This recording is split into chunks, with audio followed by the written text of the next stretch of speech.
Shalom pagi. Mari sama-sama tundukkan kepala, pejamkan mata sejenak.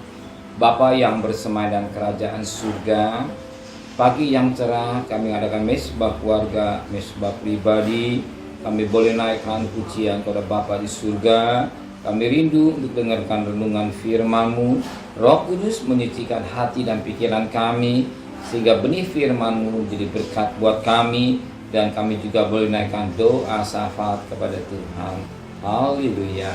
Amin. Shalom pagi. Mari sama-sama kita akan membaca firman Allah. Matius pasal 16. Matius pasal 16 ayat 21 sampai ayat yang ke-28. Matius pasal 16 ayat 21 sampai ayat 28. Pemberitahuan pertama tentang penderitaan Yesus dan syarat-syarat mengikuti Yesus.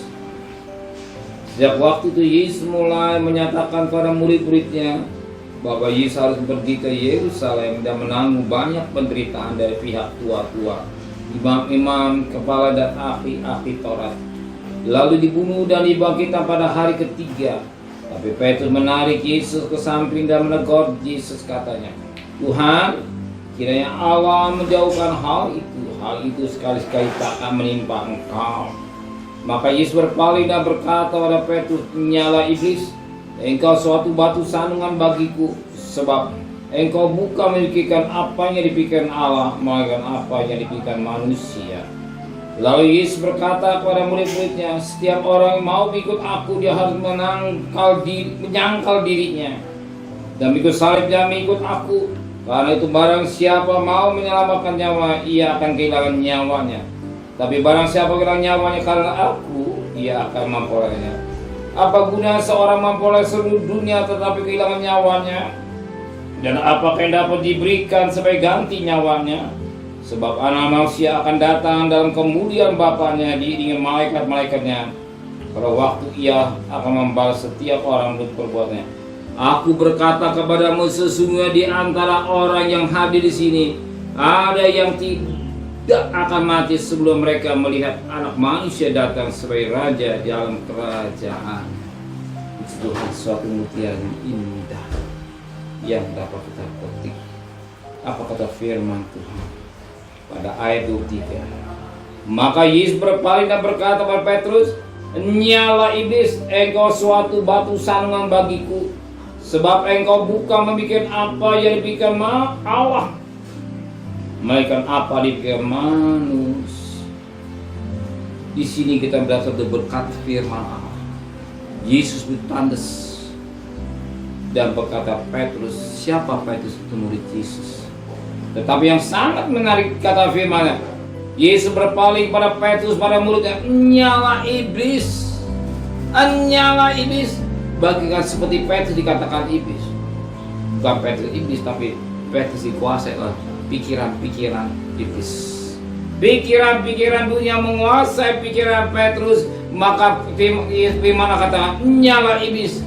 Berarti Petrus dikuasai pikirannya oleh iblis atau dirasuk oleh iblis. Kenapa? Dirasuk oleh iblis, pikiran dikuasai. Sebab dia memikirkan perkara-perkara yang dipikirkan manusia. Manusia memikirkan hanya perkara-perkara dunia, isi dunia keinginan mata, hidup keinginan daging. Ini yang menjirat pikiran manusia pada duniawi atau pikiran iblis. Iblis berusaha untuk menjirat manusia untuk jatuh dalam dosa. Tapi apa pikiran itu? Pikiran Tuhan. Pikiran Tuhan beda. Firman akal katakan pada Kolose pasal 3, jika engkau mati bersama Kristus, pikirkan perkara yang di atas. Perkara-perkara rohani yang kita pikirkan, bukan perkara jasmani. Yusuf firman katakan jangan memikirkan perkara-perkara jasmani. Untuk jasmani Tuhan disiapkan berkat. Burung darat Tuhan pelihara. Apa artinya kebutuhan jasmani? Berarti tanpa kita pikirkan dia sudah siapkan. Tetapi yang Tuhan mau pikiran, bukan pikiran yang ingin manusia. Yang pikiran manusia itu yang ingin daging. Tapi pikiran-pikiran yang bersih. Dan disukatakan nyala engkau iblis. Engkau menjadi batu sandungan. Kalau kita memikirkan perkara-perkara dunia, kita jadi sandungan dalam pekerjaan Tuhan. Kita harus jadi sandungan dalam hidup ini. Karena dipikirkan ada perkara-perkara dunia. Maka jika engkau masih bersama Yesus, pikiran perkara atas surga. Maka Yesus berkata pada ayat 24. Lalu berkata kepada murid-muridnya, setiap orang yang mau ikut Yesus, orang yang harus menyangkal dirinya mengikut salibnya dan mengikut Yesus. Jadi satu kunci kalau dia mau ikut Yesus, bukan memikirkan perkara-perkara yang di dunia atau keinginan daging, keinginan hidup, keinginan mata, tapi pikiran perkara yang salib untuk daging. Salib untuk daging, sakit, punya uang, tidak boleh berbuat dosa. Ada kesempatan, tidak berbuat dosa. Bagi daging sakit, itu salib. Salib itu ya Tuhan mau memikir salib, menyangkal diri dengan apa yang ada. Sebaliknya kita pikirkan perkara di surga. Amin. Kalau saudara hanya mikir perkara di surga, soalnya tidak ada doa pagi. Gak ada doa pagi. Sebanyak soal kejar duit. Justru baik duit timbullah, katakan seperti kereta lokomotif zaman dulu. Duit susah. Duit susah. Kalau kita pikir kerajaan surga, firman carilah kerajaan surga dan kebenarannya, selebihnya akan diberkati Tuhan. Cara makan minum Tuhan sudah siapkan saudara. Saudara yang sangat bahagia, saudara diberkati Tuhan, memikirkan perkara surga. Tuhan juga tahu kebutuhan saudara, dia akan pikirkan buat kebutuhan saudara. Amin. Terima kasih Bapa di surga, buat kasih-Mu yang begitu besar yang Kau berikan hidup kami. Kembalikan kami besok pagi tubuh yang sehat dengan tidak kurang satu apapun juga.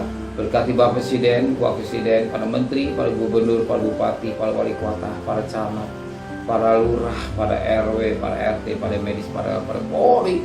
Berikan mereka hikmat yang dari surga, terusnya takut kepada Tuhan. Saudara kekasih, terimalah berkat nikmat dari Allah Bapa, cinta kasih sayang dari Tuhan Yesus Kristus, dan berkat Roh Kudus menyertai saudara mulai hari ini sampai Maranatha Tuhan Yesus datang. Yang cinta Dia katakan amin. Tuhan memberkatinya.